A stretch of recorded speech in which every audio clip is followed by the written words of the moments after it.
Fatou était une fille super gentille, toujours souriante à l'école. Mais depuis quelque temps, elle arrivait en classe avec les yeux rouges, l'air triste. Ses copines, Aïcha et Amina, s'inquiétaient beaucoup. Elles voyaient bien que quelque chose n'allait pas. Au début, Fatou ne voulait rien dire. Elle baissait la tête quand on lui demandait ce qui se passait.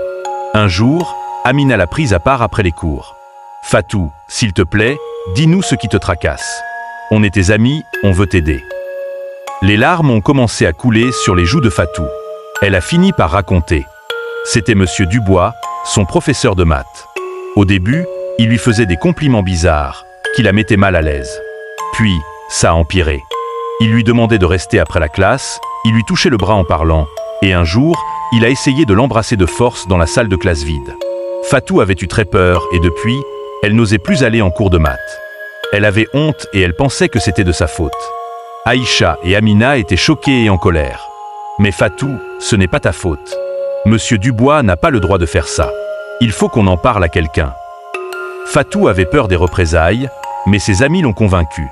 Ensemble, elles sont allées voir la directrice de l'école. Au début, la directrice a eu du mal à croire une histoire pareille. Monsieur Dubois était un professeur respecté, il travaillait là depuis longtemps.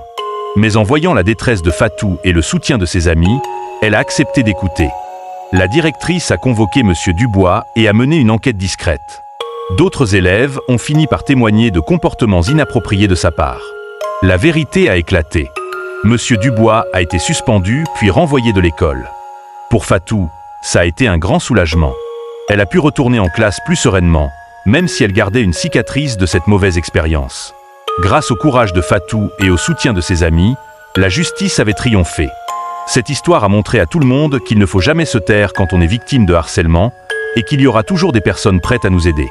Avant de continuer, je t'invite à t'abonner et à activer la cloche de notification si tu aimes nos histoires. Laisse juste un like pour nous encourager, ça nous aide tellement. N'hésite pas à nous donner ton avis en commentaire et le nom de ton pays.